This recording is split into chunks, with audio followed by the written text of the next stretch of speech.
I'm ready. Monday morning, you're fired up, and I'm just the opposite, man. Key Largo just basically sucked the soul out of me. That place is awesome. You had a break from baseball this weekend. I had a Sunday break, yeah. But we pulled out a win 4-2 on Friday. Lopez pitched pretty well. Then lost on Saturday 6-4 to the St. Louis Cardinals. Back today, Sixto's debut against Houston at 105. It's interesting. It's one of the bigger storylines in baseball right now. Everyone's looking forward to seeing Sixto's first spring training outing ever. Yep. And then you've got Gio Gonzalez, who's going to throw a simulated game today on one of the other fields there in Palm Beach to get ready. So we're likely to see him later on this week sometime. It's funny how, I love that hardcore, like we're following. I mean, literally the other day, there were reports on Sixto's batting practice, his throwing. Speaking of batting practice, did you see Manning's comments about not going to the DH? No, I did not. I found it very interesting. He said, he's like, listen, we all want DH, and not having the DH makes it more difficult. And it's funny, like you and I are purists, old school. Like I love pitcher's got to hit. DH. Well, it's not even so much that it's like having to figure it out, right? Like I love having to figure it out. And I don't know what to make of it. It's very interesting because it's like, back when I was a kid, if a pitcher couldn't hit, well, you better lay down a damn bunt. Yeah. Right. Like or lean into one. Like it was just expected that you weren't expected to hit well. Right. And it was funny. When pitchers do hit well, it's like, well, there's no reason pitchers can't hit well. Right. There are guys that are just going to be good hitters. Yeah. So anyways, it was just interesting because I think, I don't know, it made me kind of sad because I was like, Mattingly's probably right. Like we're eventually going to all go to DH. That's just what the game's going to be. Right. I'll tell you who was a really good pitcher for the Cubs when I worked for those guys was John Lester. Yeah. He could always crank. You could always count on him for a hit here and there to come up with it. Yeah, he always swung hard, and then sometimes he'd make contact. And, I just like the strategy of it. I love late in the game. I just, to me, I find it interesting. But I think that we're gonna see the end of that pretty soon. All right. So here's a report from Key Largo. Basically, it's Texas down there. It's wide open. I went to Jimmy Johnson's place, Big Chill. That place was packed.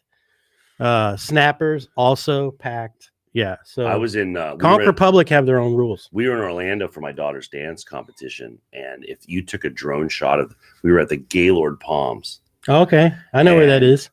The pool, if you took a drone shot from the pool, like it would look like the wildest party. It was all kids, but right. I mean, it was so packed. I mean, chairs next to each other, like you and closer than you and I. Oh yeah, just everyone out. It's like we are so over this pandemic. It's crazy. It's very interesting to see. It's crazy. Tomorrow we've got a special guest who's going to come. We're going to do a show at 1:00, which is going to be the same time as the game starts. With Katie Florio, the reporter and director of communications for the Pensacola Blue Wahoos. Used to work for the Twins. Pensacola was a Twins affiliate. Now this year, this is their first year as a Marlins, part of the Marlins franchise. So looking forward to talking to her. Talking with her, I think that is just a great baseball town. It's a great place to watch a game. It's one of my favorite stadiums. Yeah. I love that, like on the bay, and there's always like there's always a destroyer out there in the Pensacola Bay. And the sunset comes right through the thing. Oh, awesome. It's so beautiful. I'm looking forward to it. And looking forward to it. I think it's reinvigorated. I love this realignment has caused a lot of consternation, and I think it turned out well. I think people are happy, that if you're traveling and you can go catch a game in Jacksonville or you can catch a game in Pensacola, you're seeing your team, right? You're seeing. So I'm excited that they've closed the barn doors and localized, maybe, like branded them more closely to the closest major league team. So right. And I got to reach out to somebody from Jumbo Shrimp to see if we can get somebody from that organization on to talk about. And that's one thing I would say is it's interesting because those two teams, I'll tell you my Jumbo Shrimp experience. I happened to be in Jacksonville for work or something with my wife, and I wanted to go see the stadium. No game going on, stadium not open. I walk up and just, it was like a great baseball experience. Security guards there. I'm like, hey, is there any way you could just let me in? I just want to see the field. Mm-hmm. He's like, let me call in, whatever. Next thing I know, I wish I should have his name. Is like some executive grabs me, takes me up. They take me in the shop. I get my hat, Right. like a personal tour of the ballpark. Sweet. And it's just like, that's the kind of things that you don't forget, right? I mean, I had just a Right. great experience, and I have been to Wahoo's games, a number of Wahoo games, and it's an awesome experience. Yeah, hopefully we can get up there this season. So, It's funny because I was in Orlando this weekend, and more hockey talk for you, Tommy. Huh. Lady had a Orlando Solar Bears t-shirt on. And I was like, oh, those are the Solar Bears. And it was for work. I mean, I'm doing something with her for work. And she goes, yeah, we love it. We're season ticket holders. And she was like, I love minor league hockey. And I'm like, minor league hockey is awesome.